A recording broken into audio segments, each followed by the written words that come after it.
जैसा कि आप जानते हैं, हमारे चैनल पर सेक्स विज्ञान धारावाहिक शुरू हो चुका है और सेक्स विज्ञान धारावाहिक की ये 29वीं कड़ी है, जिसमें आपको बताया जाएगा कि पुरुष में वीर कहाँ बनता है और किस तरीके से स्त्री यौन में पहुंचता है। जैसा कि आप जानते हैं कि पुरुष के अंडकोश में यहाँ पर आप देख रहे हैं, ये इसी पे वृषण दो गोली जैसी रचना होती है, जिसे वृषण टेस्टिज कहते हैं। उसी में वीर बनता है और उसके ऊपर किनारे अगर आप उसे हाथ से ही टटोल के देखें तो दो चिपकी हुई मांस की सटी हुई जगह होती है। ये देखें, जैसे ये यहाँ चित्र में दिखाई दे रहा है, ये किनारे की तरफ आप देखें, जिसको एपिडिमिस कहते हैं। वीर वहाँ बनने के बाद यहीं संग्रहित होता है और ये जो नली है किनारे, ये देख रहे हैं, ये यहाँ से ये देख रहे हैं, ये टेस्टिज है, इसके किनारे ये यहाँ पर है, तो ये यहाँ से निकलती है और ऐसे सीधे आकर के ये शीशन मुंड है, इस शीशन के द्वारा ये बाहर निकल जाता है और स्त्री यौन में इसके द्वारा गर्भाशय में पहुँच जाता है। तो अब आप इसके वैज्ञानिक आधार को जानें। वीर कहाँ बनता है, जो टॉपिक है, वीर कहाँ बनता है। तो आइए अब चलते हैं। सिकुड़ने फैलने वाली स्पंजी ऊतकों से शीशन बना होता है, जिसमें रक्त भरने से खड़ा और बड़ा हो जाता है और वीर डिस्चार्ज होने के बाद शिथिल हो जाता है। ये तो हो गई लिंग की क्रिया। पुरुष में शुक्राणुओं का उत्पादन दोनों वृषण अंडकोश, जो हमने बताया फोते के अंदर होता है, में होता है।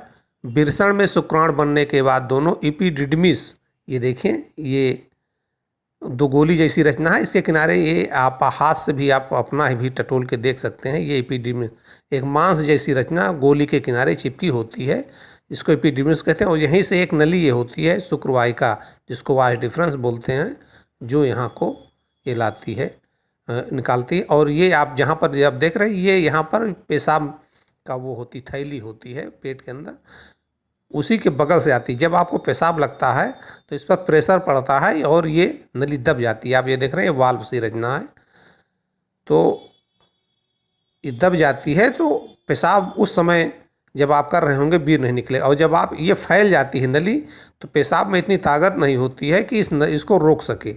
तो इसलिए दोनों काम एक साथ नहीं हो सकते हैं कि एक साथ लीकेज हो। एक नली खुलेगी, दूसरी बंद हो जाएगी, वाल्व लगा होता है।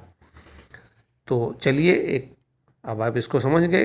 वीर स्खलन के दौरान शुक्राणु दोनों शुक्र नलियों, ये दोनों एक इधर से एक इधर से हैं, वाहिकाओं के द्वारा ये दोनों गोली यहाँ बना, इसका इधर से आएगा, इसका इधर से आएगा और यहाँ पर ये दोनों मिल जाएंगे आपस नली में, द्वारा गुजरते हैं। इस यात्रा के दौरान सेमिनल वेसाइकिल, और ये सेमिनल वेसाइकिल ये यहाँ पर है, ये यहाँ से मतलब आते के यहाँ पर, ये हमने बताया कि यहाँ सेमिनल वेसाइकिल और शुक्रवाहिका, ये जो नली है वास डिफरेंस द्वारा यहाँ पर एक प्रकार का स्राव निकलता, मतलब यहाँ से जब निकलता है तो वीर यहाँ से खाली शुक्राणु निकलते हैं जो इसमें बहुत हल्के। यहाँ पर आप जो वीर को देखते हैं, सफ़ेद लिपजियापन, ये सब यहीं पर आके यहाँ क्रिया करते हैं और काफ़ी वीर की मात्रा बढ़ जाती है, जिससे उनको तैरने भर को नमी मिल जाए। तो यहाँ पर कम रहते हैं और यहाँ पर ये बहुत ज़्यादा, जो वीर की मात्रा यहीं पर बढ़ती है, सफ़ेद रंग यहीं पर बनता है। यहाँ से जब निकलते हैं तो यहाँ सफ़ेद रंग नहीं होता है। वेसाइकिल शुक्रवाहिका के द्वारा स्रावित हार्मोनल स्राव शुक्राणुओं से मिलता है। दोनों स्खलन नलिकाएँ पुरुष ग्रंथ के अंदर मूत्र मार्ग में जाकर मिलती हैं। प्रोस्टेट और बर्बोयूथरल ग्रंथियों के अधिक स्रावों को जोड़ती हैं, तब उर सफ़ेद गाढ़ा होता है। जैसे हमने कहा कि यहाँ तो पानी जैसी रचना, यहाँ पर आकर ये सफ़ेद गाढ़ा हो जाता है। जो स्खलन पर शीशन से बाहर निकलता है। वीर और शुक्राणु में अंतर है।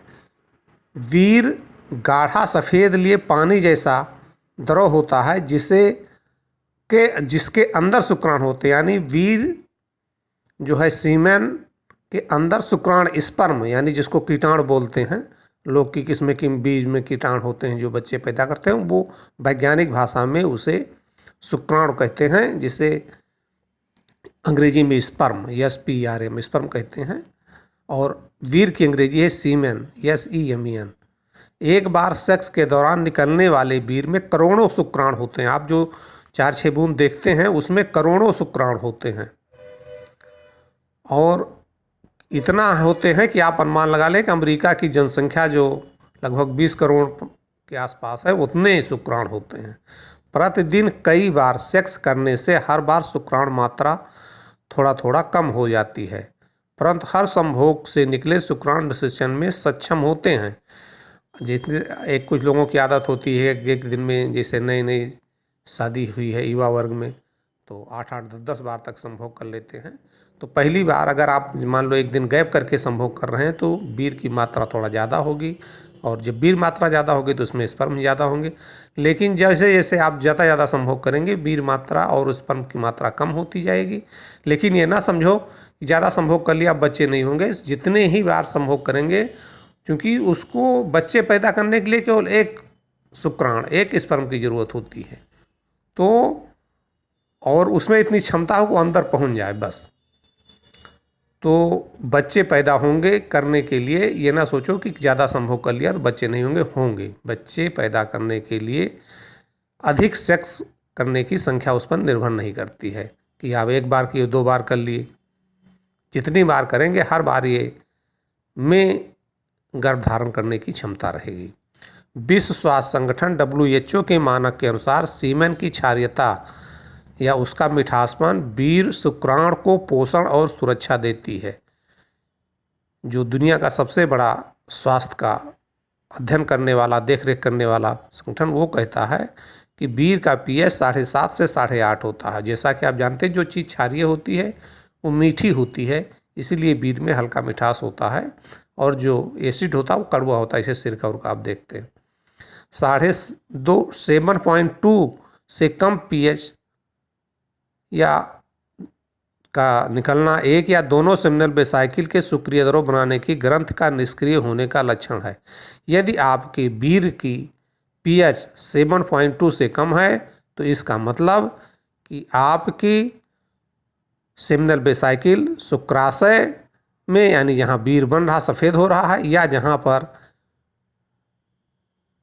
जो ग्रंथि है जो ग्लैंड स्राव को बना रही सेमिनल वेसाइकिल में, उसमें कोई रोग है, तभी उसका pH डाउन होता है। और जैसा कि आप जानते हैं एसिडिक मीडियम में शुक्राणु नहीं रह सकते हैं, इसलिए यदि आपका शुक्राणु का pH बच्चे नहीं हो रहे हैं तो एक जांच ये भी जांच कराएं कि कहीं आपके वीर का pH 7.2 से कम तो नहीं है, जिससे पता लग जाए कि आपके अंदर खराबी है या नहीं है।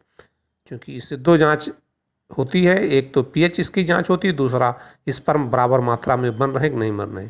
7.8 pH से अधिक क्षारीय वीर का बाहर निकलना शुक्राशय में संक्रमण का संकेत है, और बहुत ज़्यादा pH बढ़ जाना भी उसका जो है वो एक प्रकार के शुक्राणुशय में, यानी जहाँ बन रहे हैं वहाँ भी इन्फेक्शन होने की संभावना होती है। तो pH से 2 प्रकार की बीमारी का पता लग जाता है।